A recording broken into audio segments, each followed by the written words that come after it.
Krixtal pulled his weathered claws across the scarred surface of his exoskeleton, feeling each ridge and dent that told the story of battles long past. The cantina on Nexus Station buzzed with the usual mix of traders, smugglers, and mercenaries from across the galaxy, but none dared approach his corner table.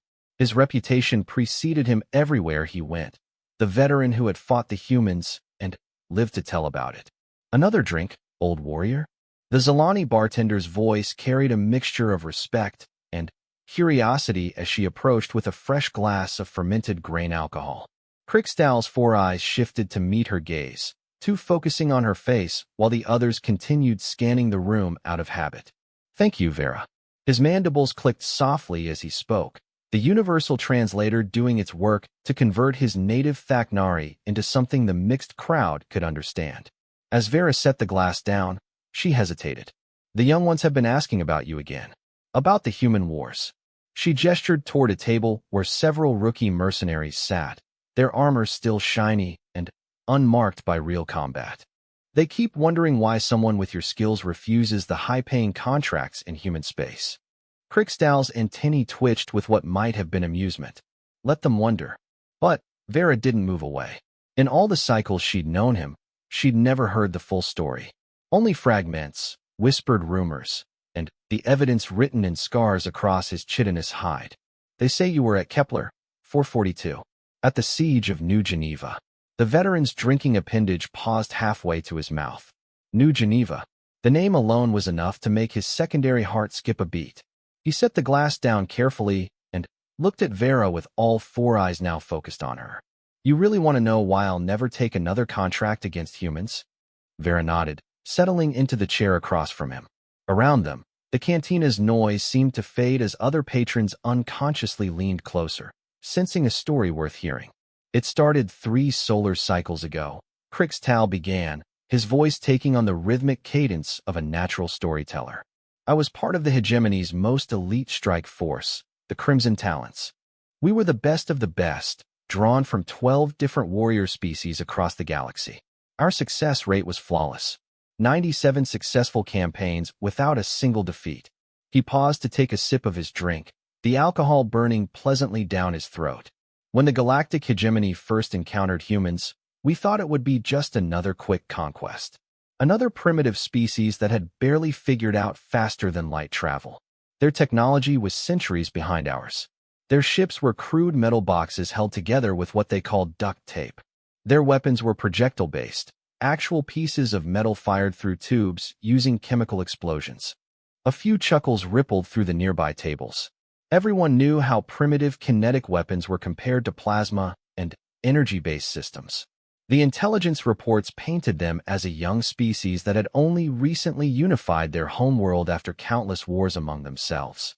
The Hegemony Council decided that bringing them into the fold would be a simple matter of demonstrating our superior firepower. A few strategic strikes, maybe occupy their capital cities for a month or two until they surrendered. Standard procedure for integrating new species. Krixtal's claws drummed against the table as he remembered. "I was assigned to the third wave, the cleanup crew.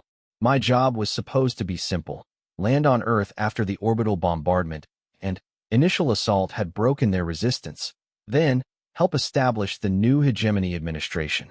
Easy work for someone with my experience." His mandibles clicked in what his species used for bitter laughter. "The first sign something was wrong came when we dropped out of hyperspace at the edge of their solar system. Our fleet was massive, 3,000 ships of various classes, enough firepower to reduce a dozen worlds to ash. But as we approached their homeworld, we started receiving strange transmissions." Vera leaned forward, completely absorbed. "What kind of transmissions?" "Music," Krixtal said simply. The humans were broadcasting music across all frequencies. Not propaganda or demands for mercy or even military communications. Just music. Songs about their home, about fighting against impossible odds, about never giving up. Their radio waves carried the voices of billions of individuals, all singing together. He took another drink before continuing. "Admiral Throckven ordered the first bombardment right on schedule. Our targeting systems locked onto their major military installations, their capital cities, their industrial centers. But When our plasma beams hit their atmosphere, something impossible happened. The cantina had grown quiet now, with even the bartender stopping her work to listen. They fought back, Crixtal said, his voice carrying a note of wonder even after all this time. Not just their military, everyone. Their children were hiding in underground bunkers, but instead of cowering in fear, they were studying our attack patterns and radioing targeting data to their surface batteries. Their elderly, who should have been evacuating, were volunteering for suicide missions in spacecraft that were held together with literal hope and determination. He gestured with one claw, his movements becoming more animated as the memories flowed. They protected their military assets, tried to preserve their infrastructure, followed predictable tactical doctrine. Humans? They turned their entire civilization into a weapon. Their cargo ships became suicide bombers, ramming our destroyers at relativistic speeds. Their civilian factories started pumping out weapons using technologies they invented on the spot. They had engineers who would work for 72 hours straight, surviving on stimulants and pure stubbornness, just to design one more weapon that might kill one more of us. Crixtal's voice dropped to almost a whisper. And they never stopped adapting. We'd develop a new tactic, and within days they'd found 3 different counters for it. Our plasma weapons were superior to their kinetic guns in every measurable way. Except humans don't care about measurable superiority. They care about what works. He looked around the cantina, making sure he had everyone's attention. They took our own plasma technology from the wreckage of our ships and integrated it into their systems in ways our engineers said were impossible. They were using power cores designed for ships 10 times larger, cramming them into fighter craft that should have been vaporized by the energy output. But somehow they made it work. The veteran's scarred hide seemed to shimmer in the cantina's dim lighting as he shifted position. The orbital bombardment that should have ended their resistance in hours dragged on for weeks. Every time we thought we'd broken them, more ships would rise from their planet's surface. Fighters built in underground factories that our sensors couldn't detect. Pilots who had learned to fly in the middle of a war zone and somehow became aces within days of their first combat mission.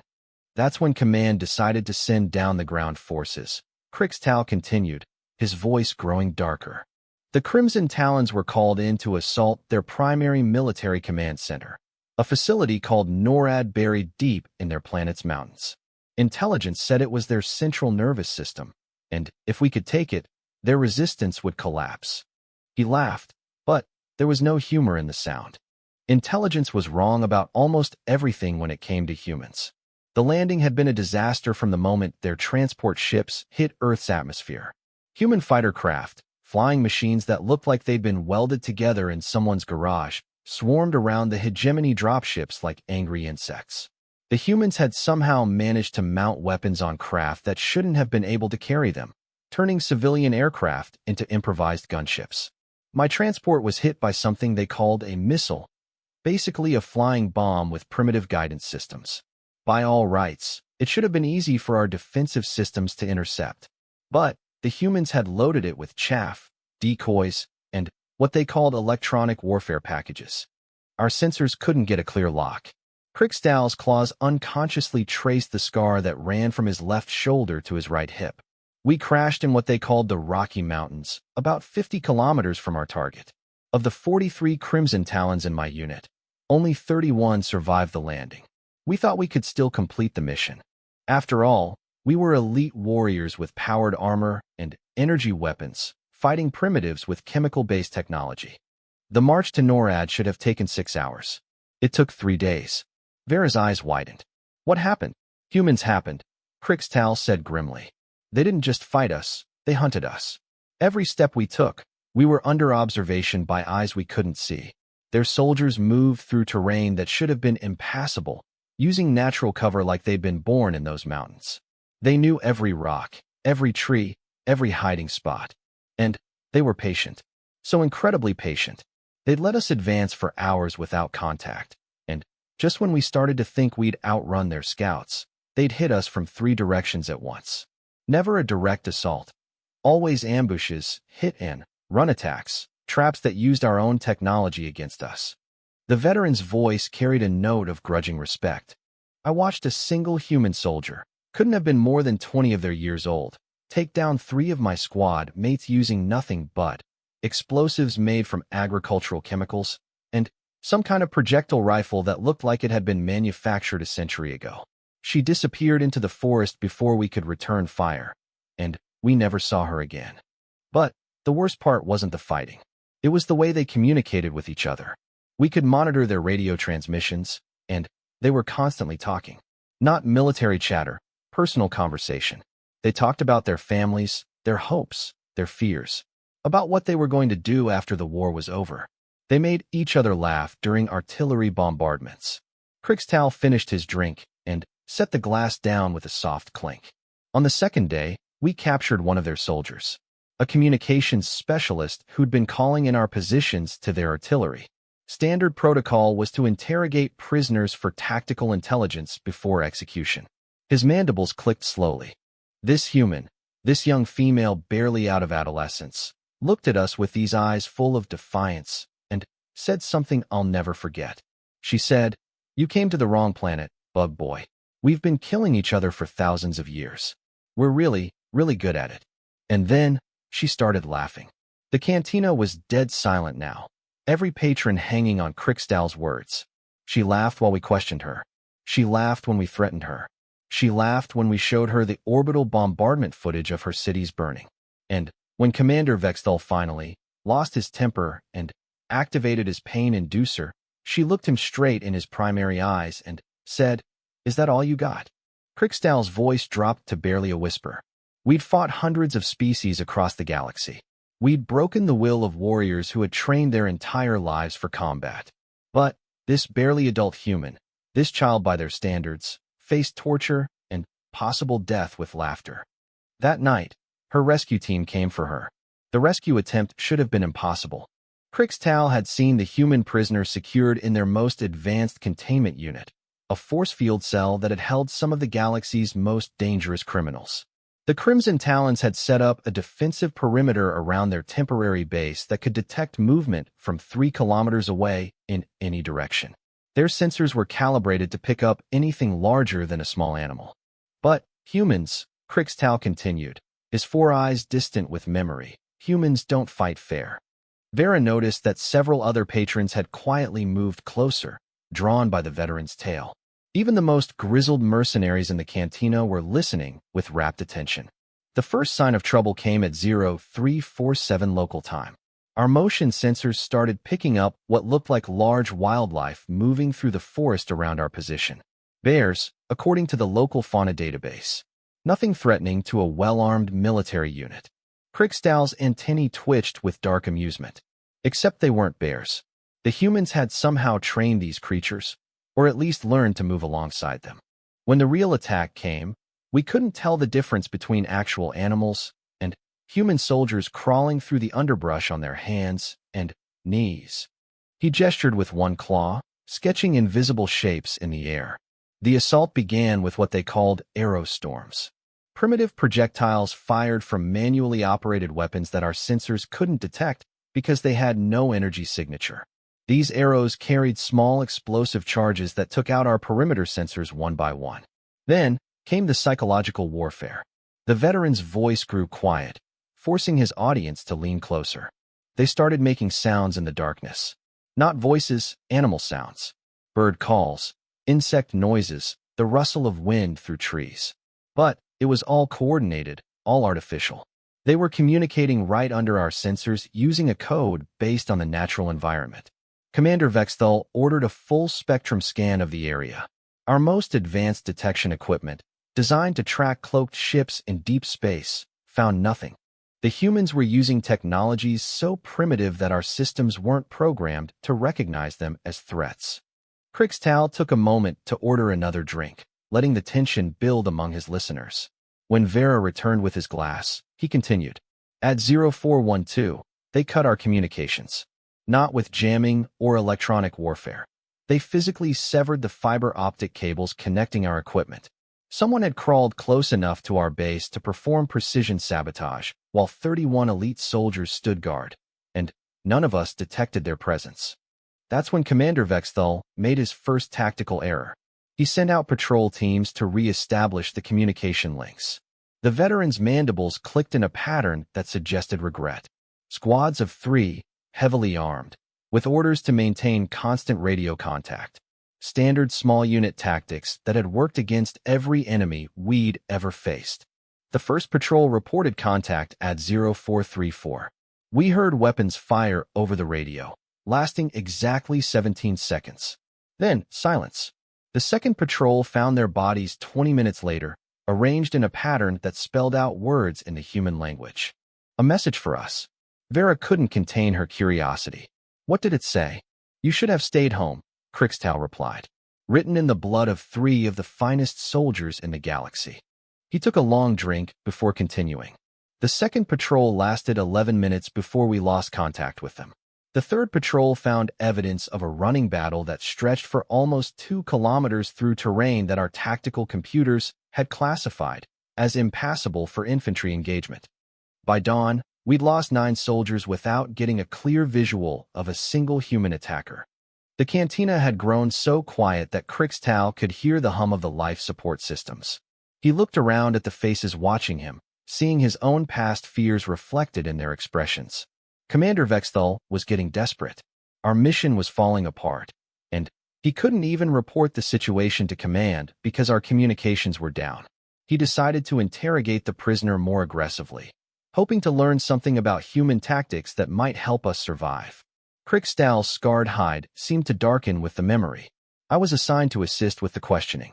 When we approached the containment cell, the human female was sitting cross-legged on the floor, humming one of their musical compositions. She looked up at us with those strange forward-facing eyes and smiled. She smiled while sitting in an alien prison cell, knowing that her interrogators had just lost 9 soldiers to her rescue team. Rough night? She asked us, as casually as if we were discussing the weather. The veteran paused, his claws drumming against the table's surface. Commander Vexthal demanded to know how many humans were in the area, what kind of weapons they carried, how they were moving undetected through our perimeter. Standard interrogation procedure. The prisoner, she said her name was Sarah Chun, just kept smiling. You really don't understand humans at all, do you? She said. You want to know how many are out there? How about you tell me how many stars are in your home galaxy? Crixtal's voice took on a note of wonderment. She wasn't being metaphorical. According to our intelligence reports, every adult human on their planet had received basic military training as part of their education system. Their children learned to handle weapons alongside mathematics and literature. Their elderly had fought in wars that made our conflicts look like training exercises. You invaded a world of 4 billion soldiers, Sarah told us. Every farmer, every teacher, every shop owner, every parent. They're all out there in the dark, and they're all coming for you. The veteran shook his head slowly. I thought she was exaggerating. Psychological warfare designed to demoralize us. But then, she started telling us about human history. She talked about something called the Battle of Thermopylae, where 300 human warriors held off an army of hundreds of thousands. She described conflicts where humans fought for years in conditions that would kill most galactic species within days. Wars where they dug tunnels under battlefields and lived in them for months, just to gain a few meters of territory. We've been fighting each other for so long, she explained. That war isn't something we do. It's something we are. Crixtal gestured around the cantina with one claw. Every species represented in this room evolved from predators. We understand violence, aggression, the will to survive. But humans, he paused for effect. Humans evolved from prey animals that learned to hunt. They spent millions of years being stalked by creatures larger and stronger than themselves. So they developed patience, cunning, the ability to work together against impossible odds. They learned to turn their weaknesses into advantages. The veteran's voice grew darker. Sarah told us about human berserkers, warriors who would work themselves into a battle trance where pain and fear became irrelevant. About soldiers who would continue fighting even after suffering wounds that should have been fatal. About mothers who would lift vehicles off their children using strength that science said was impossible. You want to know why you're going to lose? She asked us.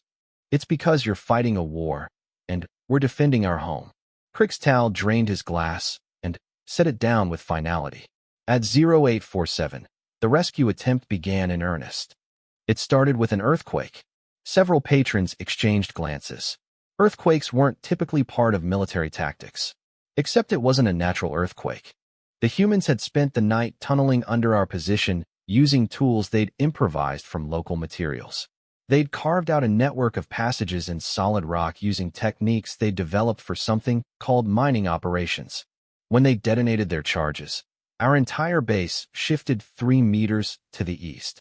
Equipment that had been calibrated to micron precision suddenly couldn't hit targets 50 meters away. Our containment systems lost power for exactly 14 seconds. Krikstal's mandibles clicked with grudging admiration. 14 seconds was all Sarah Chen needed. When the power came back on, she was gone. Vanished from a cell that had no visible exit except the force field door that had never opened. Commander Vexthal was screaming orders while our base fell apart around us. Half our equipment was offline. The other half was giving false readings because the entire structure had shifted. And then, the real attack began. The veteran leaned forward, his voice becoming more intense. They came at us from below, from above, and from directions that shouldn't have existed. Humans dropping from the sky on primitive fabric parachutes. Humans emerging from the ground through tunnels that hadn't been there an hour before. Humans swinging through the trees on ropes like some kind of arboreal species. And they were all singing. Vera blinked in surprise. Singing? Battle songs, apparently. Music that helped them coordinate their attacks without radio communication. We could hear their voices echoing through the forest. Dozens of humans harmonizing while they fought for their lives. Krikstal's scars seemed to pulse with remembered pain. I took a projectile wound in my left thorax from a human sniper positioned in a tree canopy 200 meters away. The bullet, that's what they called their kinetic rounds, had been modified with some kind of explosive tip that detonated inside my armor. While I was trying to process the fact that I'd been wounded by primitive chemical-propelled ammunition, the sniper's spotter team called in artillery support. The veteran gestured with increasing animation. Except their artillery wasn't energy-based like civilized weapons. They were firing actual metal shells and ballistic arcs, using mathematical calculations performed by hand on paper charts. The accuracy should have been terrible. Instead, they dropped high-explosive rounds within 2 meters of their target coordinates while their own people were still fighting in the impact zone. Krikstal looked around the cantina, making sure his audience understood the implications. They were calling down deadly accurate artillery fire on their own position, trusting their calculations and their comrades' timing to avoid casualties among their rescue team. I've served with the most elite military units in 3 different galactic sectors, he continued. I've never seen that level of coordination and trust between soldiers who'd been fighting together for decades, let alone between humans who might have met for the first time that morning. The veteran's voice grew quieter, more introspective. The battle lasted 43 minutes. When it was over, 26 of the 31 Crimson Talons were dead or seriously wounded. The humans had suffered exactly 2 casualties, both minor injuries from falling debris when they blew up our ammunition depot. They could have killed all of us. Their tactics, their positioning, their overwhelming numbers advantage. We were completely at their mercy. But, instead, they offered us medical treatment. Krikstal's antennae drooped with the memory. Sarah Chun herself bandaged my thorax wound while I lay there in my shattered armor, wondering how everything had gone so wrong. She worked with the same casual efficiency she'd shown during her interrogation, humming one of their songs while she probably saved my life. Why? I asked her. Why are you helping us? The veteran's voice became softer, almost reverent. Because you're hurt, she said, as if it was the most obvious thing in the universe. And because maybe if you live through this, you'll remember that humans aren't your enemy. Your leaders are the problem, not your soldiers. The human rescue team had vanished back into the forest as quickly as they'd appeared, leaving behind only their wounded prisoners and a field hospital's worth of medical supplies. Krikstal found himself lying on a stretcher made from materials he didn't recognize, his wounds properly treated with techniques that seemed impossibly primitive yet undeniably effective. The irony, Krikstal continued, his voice carrying a note of dark humor, was that we were supposed to be the rescue team. Command had finally re-established contact through orbital relay, and they were demanding immediate extraction for the surviving Crimson Talons. Vera refilled his glass without being asked, her eyes never leaving his scarred face. Did they get you out? Eventually. But not before we learned more about human warfare than the Hegemony Council had gathered in all their intelligence reports. The veteran's claws traced patterns on the table's surface as he spoke. The extraction team arrived 36 hours later, a full battalion of Hegemony Marines with orbital fire support and atmospheric fighter cover. The humans let them land unopposed. The statement hung in the air like a challenge to logic. Several mercenaries at nearby tables exchanged confused glances. I know how that sounds, Crixtal acknowledged. A primitive species allowing an overwhelming military force to establish position without resistance? It made no tactical sense. Unless... He paused for dramatic effect, a skill he'd perfected over countless retellings. Unless they wanted the hegemony forces exactly where they were. The veteran's mandibles clicked with something approaching admiration. The landing zone the humans had allowed us to use was actually a carefully prepared killing field. They'd spent weeks studying our standard extraction protocols, learning our tactical doctrine through observation of previous operations across the galaxy. The moment our transports touched down, they found themselves in the center of what humans called a turkey shoot. Concealed weapon positions in a perfect circle with overlapping fields of fire and predetermined targeting solutions for every possible approach vector. Crixtal leaned back in his chair, his scarred hide catching the cantina's ambient lighting. But they didn't open fire immediately. Instead, Sarah Chun walked out into the landing zone carrying a white flag, apparently some kind of human symbol for temporary truce. She requested permission to speak with the commanding officer under what they called rules of war. The battalion commander, Colonel Mordak, agreed to the meeting out of curiosity more than anything else. After all, what could one human possibly say that would matter to a force of 800 armed soldiers? The veteran's voice took on the cadence of someone reciting a speech they'd memorized word for word. Sarah stood there in the middle of that landing zone, surrounded by enough firepower to level a city, and delivered what she called a final warning. You have one opportunity to leave this planet peacefully, she told Colonel Mordak.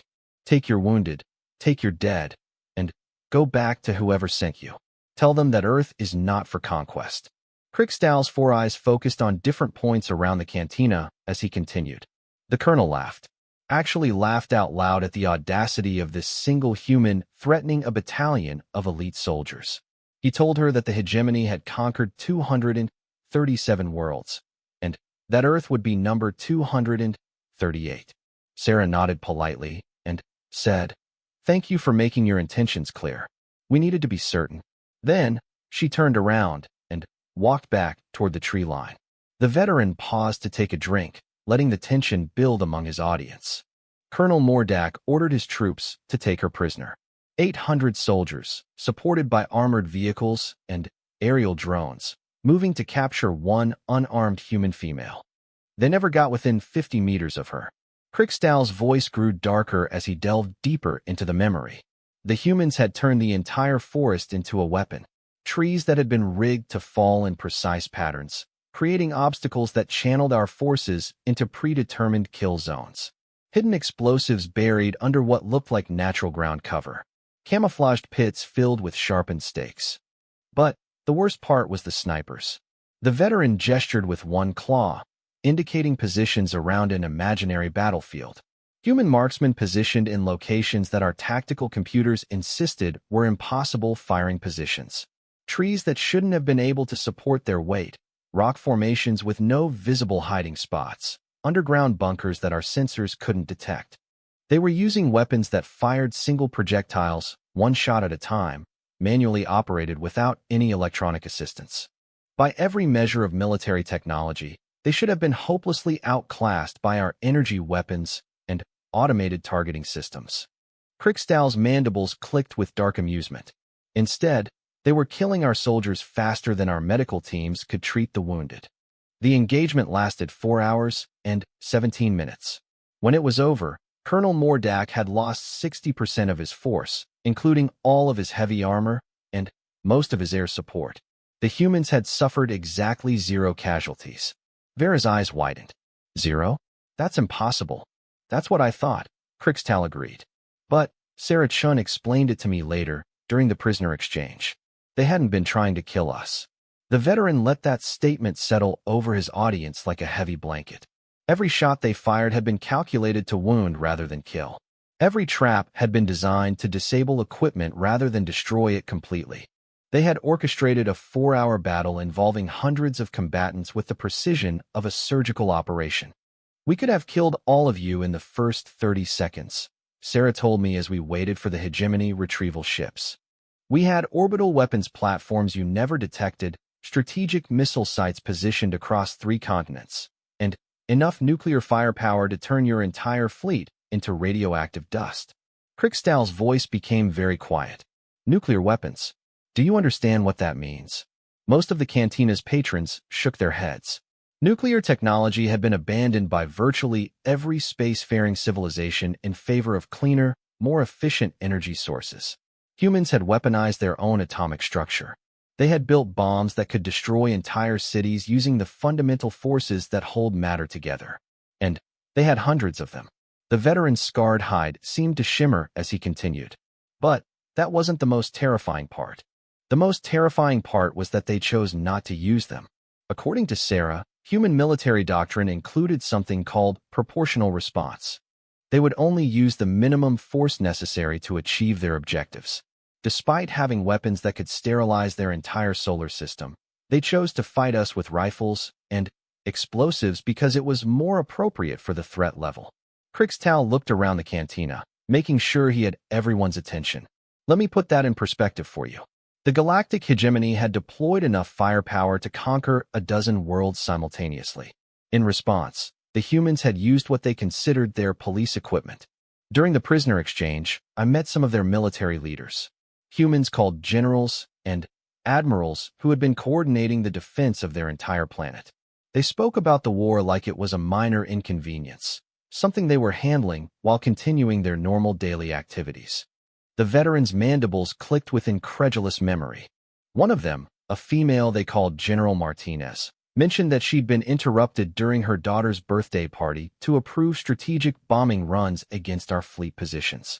She showed me pictures of the party on a small electronic device, smiling as if orbital warfare was just another item on her daily schedule. Another officer, Admiral Chun, apparently Sarah's father, explained that they'd been using the war as a training exercise for their younger military personnel. Recent graduates from their warrior academies were getting practical experience in large-scale combat operations. Crixtal drained his glass and set it down with a soft clink. They were treating the invasion of their homeworld like an educational opportunity. Vera leaned forward, completely absorbed in the story. What happened next? Did the hegemony retreat? The veteran's antennae drooped with something that might have been shame. Command refused to accept the reality of the situation. Despite losing multiple fleets and tens of thousands of soldiers, they insisted that humans were just another primitive species that could be conquered through superior technology and numbers. The final assault on Earth involved every available hegemony military asset. 12 fleets, representing the combined naval power of 43 member species. Nearly 500,000 soldiers, including elite units from across the galaxy. Orbital bombardment platforms capable of cracking continental plates. I was medically disqualified from combat duty due to my injuries, so I watched the battle from a hospital ship positioned at the edge of the solar system. Crixtal's voice became very quiet. The humans were waiting for us. As our fleets approached Earth's atmosphere, they activated defense systems that our intelligence had never detected. Massive railgun platforms hidden on the dark side of their moon, firing projectiles at significant fractions of light speed. Orbital mines disguised as space debris, each one carrying enough explosive power to cripple a battleship. And fighters. Thousands and thousands of human fighters. The veteran gestured with increasing animation. Their spacecraft looked like they'd been assembled in someone's garage using spare parts and raw determination. No two designs were exactly alike, as if each one had been custom-built by individual engineers working from their own interpretation of basic principles. They shouldn't have been able to compete with our standardized military hardware. Our fighters were manufactured to precise specifications in automated facilities, using technologies perfected over centuries of warfare. Kriegstahl's mandibles clicked with grudging admiration. The humans won the space battle in 6 hours. Not because their individual ships were superior, they weren't, but because they fought like no other species in galactic history. Their pilots would deliberately sacrifice their own spacecraft to damage ours, ramming into our fighters in coordinated suicide attacks that eliminated multiple targets simultaneously. They used their primitive kinetic weapons in ways our tactical computers couldn't predict, firing unguided projectiles that somehow managed to hit targets through patterns of movement that bordered on impossible. The veteran paused, his scarred hide reflecting the cantina's lighting. But the most devastating weapon they deployed wasn't technological at all. It was hope. Vera blinked in confusion. Hope. Throughout the battle, human radio frequencies carried constant communication between their ships, their ground forces, their civilian population. They were broadcasting messages of encouragement, sharing tactical information, coordinating strategies across their entire planet in real time. Kriegstahl's voice took on a note of wonder. But, mixed in with all the military chatter were personal messages. Parents talking to their children, couples saying goodbye to each other, friends making plans for what they'd do after the war was over. They were fighting with the absolute certainty that they would win. The veteran looked around the cantina, meeting the eyes of his audience.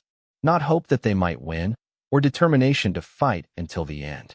Absolute certainty that victory was inevitable, despite facing odds that should have been insurmountable. That confidence was infectious. It spread through their military units like wildfire, turning ordinary soldiers into heroes and heroes into legends. They fought with a level of coordination and effectiveness that I've never seen before or since. Kriegstahl's voice became very soft. When the final hegemony fleet retreated from Earth's solar system, they left behind the wreckage of the largest military operation in galactic history. Nearly 300,000 dead soldiers, thousands of destroyed ships, and the complete collapse of our strategic objectives. The humans offered to return our dead for proper burial. The veterans' antennae twitched with remembered emotion. They didn't demand reparations, or territory, or submission. They just wanted to send our fallen warriors home to their families. That's when I knew we'd been fighting the wrong war against the wrong enemy.